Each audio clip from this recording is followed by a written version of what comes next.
Hey everybody, good morning. Yeah, I wanted to talk about something this morning, kind of pour my heart out a little bit.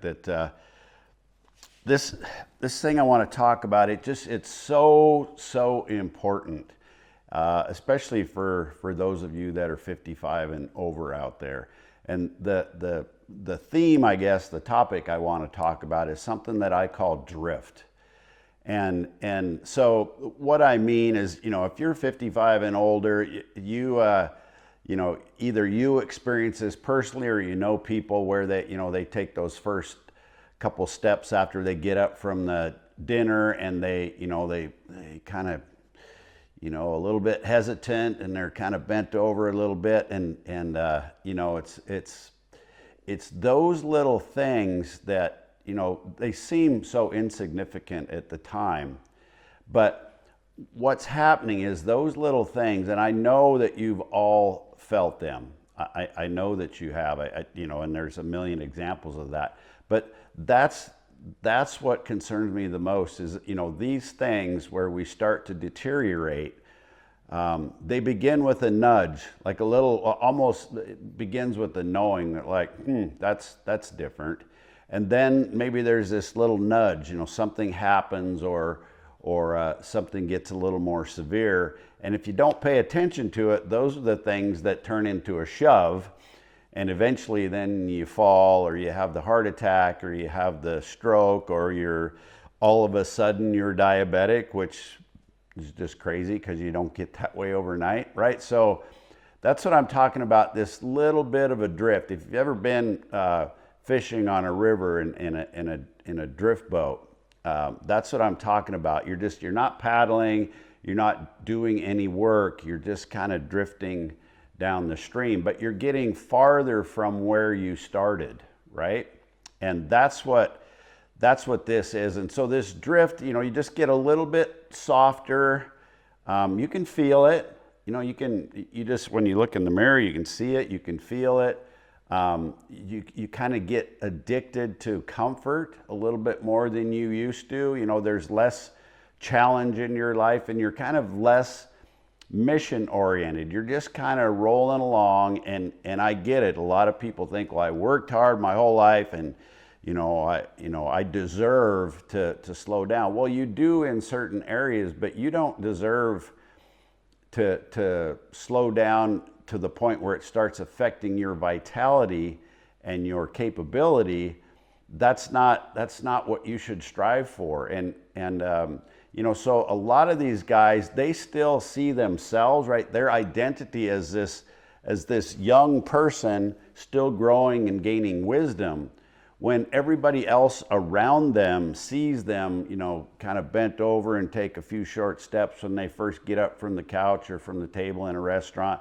And they see them as older men. And these younger people are trying to learn from them. They're going, and they're teaching them one way or another. Even if they have no clue who they are and they're just looking at them from a distance, they're teaching them what it looks like to get older. Okay, and we're teaching these young men especially the wrong thing. And so this shift from from being capable and strong and being excited about life and not having all the aches and pains when you get out of bed in the morning, that shift matters. And that, because that's how you're going to model aging to other people. Okay, so I was just at a event for 4 days last week in the nation's capital, Washington D.C. We toured all of the our state representatives and senators, and had conversations with them. And I was part of an organization that does great work. They're great people, and mostly men, mostly older men, and mostly successful older men. And I was sitting in in the board meetings, and just kind of, again, I'm a trained observer, right? I pay attention to these things, and I start looking at I'd say 90% of the men in there.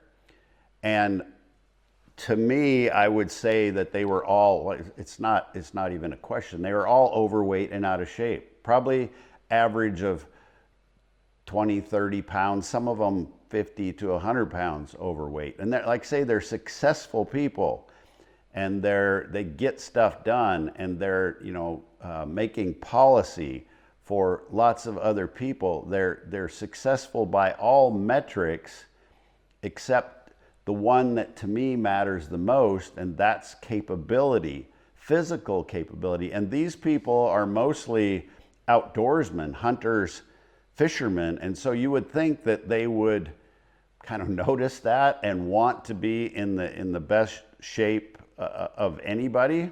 But I couldn't help but think that here I am, and you guys all know what I do and who I am and what I represent, and I felt like the minority, and then everybody else was average, okay? Or, even below average when it comes to physicality, capability, strength,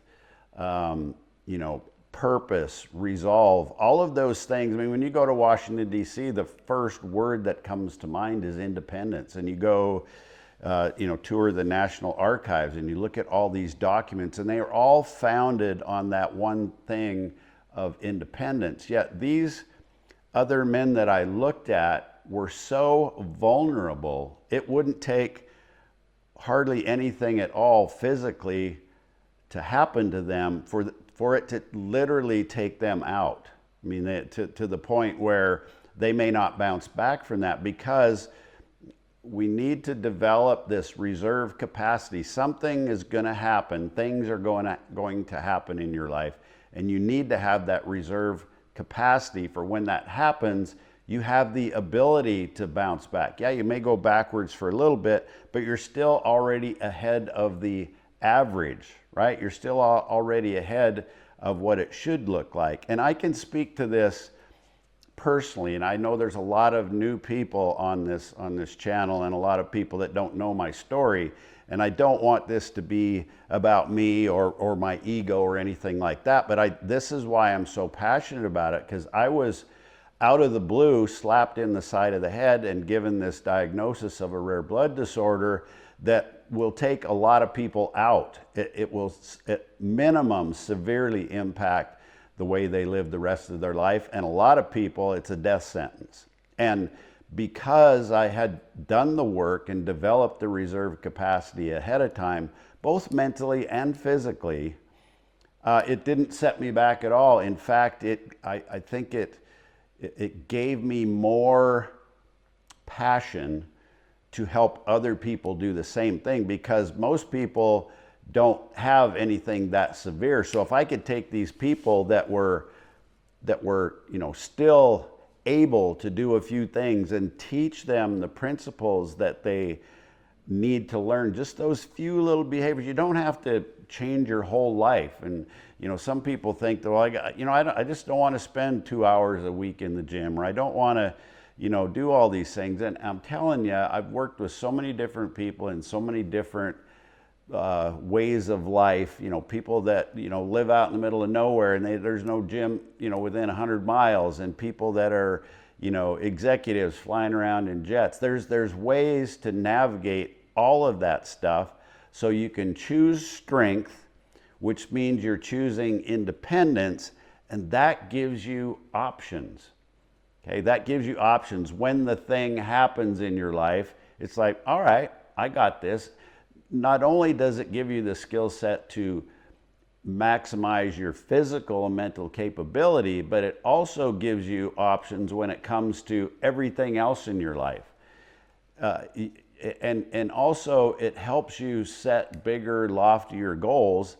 And more importantly, especially in my opinion, is we're setting the example for the people that are coming behind us, right? What kind of example did the Benjamin Franklins and George Washingtons and Thomas Jeffersons, what sort of example did they send subliminally, right? They didn't have to say anything, but other people watching them wanted to be that way. They wanted to carry on their tradition. They weren't these people that are just kind of getting too comfortable and just resting on their laurels and eating just a little bit too much every day, and the I deserve it mentality. They weren't teaching them that. These founding fathers, they were teaching them strength and independence. They were teaching them that you had to fight for that. Right now, we don't have to, thank God, we don't have to fight physically, hand-to-hand combat to do that, but we do have to fight to get rid of this growing acceptance of a declining average. It's not okay, and I don't want to be modeling that to my kids, my grandkids, the other younger men that I'm around, men and women. I don't want to be modeling that, the fact that you're over 55 and things start to fall apart. I don't want to be the old man sitting around the table in the coffee shop bitching about my latest appointments, that I got all these doctor's appointments, and my sciatica and my bad back and my knees, and I don't want to be that guy. Even if you do have a knee that's bugging you, it doesn't do anybody else any good to sit around and bitch about it. So I would just encourage you to recognize this drift when it's starting to happen. If it's not, good on you. I can tell you that there's nothing, and I know people say bullshit, there's nothing I could do in my 20s that I can't do today at 65. Now, maybe something's gonna happen, something's gonna come, but right now I can do everything I want to. I can model all the behavior I want to for my grandsons. I can still enjoy the hunting, the fishing. I can still go, if somebody wants to go do a hike tomorrow, it's not like, well, my ankles bother me, I got a bad knee. I mean, it's like, I can't tell you what kind of freedom that brings when you have those. That doesn't mean you have to do that stuff all the time, but when those things come up, and not to mention just the physical part of it, but you're more excited about life. I can imagine you wouldn't be excited about going on a 20-mile hike if you knew that the next couple days you wouldn't be able to get out of bed, right? But just imagine that you could go do that at the spur of a moment, and yeah, you might be a little stiff the next morning or whatever, you do some stretches and you're good to go. I mean, that is possible. That those goals matter. That modeling that we're doing to other younger people in particular, that matters. And so what are you modeling to your kids, your grandkids, to just the other people that see you out and about in public? What behavior or what kind of modeling are you giving them? Are you showing them that you can still be strong and vital and have all the wisdom and anti-fragility? In other words, you got knocked down and you came back even stronger. That's the concept of anti-fragility that I write about in my book. Are you going to show them that you're anti-fragile? Or are you going to sit there and show them and set the example of the poor me? Well, of course, I'm just getting older, and that's what has to happen when you get older. No, it doesn't. Okay, I promise you, no, it doesn't. But you do need somebody that cares about you, number one. That's what we do here, my team. We truly care about this. And the problem is we can preach this from the rooftops, right? And I can help a few people every year, but to change this narrative takes an army. I can't do it all myself. But what happens is, and with the people that have gone through the program, they are the biggest ambassadors out there for changing this narrative, because they all have the same story. I'm not unique. I'm not unique in this regard. When people follow our program, they follow the system, and they get accountability that encourages them but also calls them out on their bullshit, then they start getting results because they're tracking everything. Now they know what behaviors are causing certain outcomes in their life. Now they know they can make better choices. And when people around them start, friends, family, whatever, they go, holy crap, what are you doing? And they have a better energy about them. You can literally feel these people when they get better physically and mentally.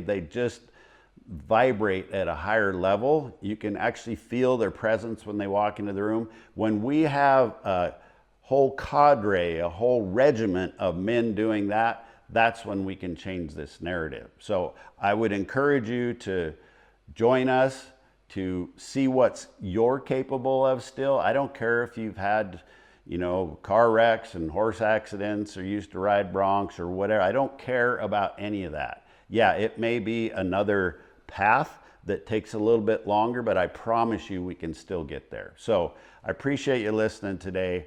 Send me a message, DM me Vital, and we'll figure out where that missing link is for you, or missing links.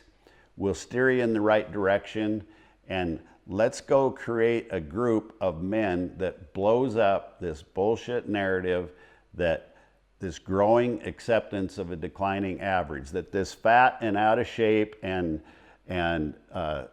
grumpy about life, that has to look like, you know, that's what aging looks like. No, I don't buy that. Nobody else in our group has to buy that. You don't have to buy that, but you do have to take that first step. So reach out and we'll get you on the right path. So I do sincerely appreciate everybody listening, watching today, and you know, we're here for you. Okay, take care and God bless.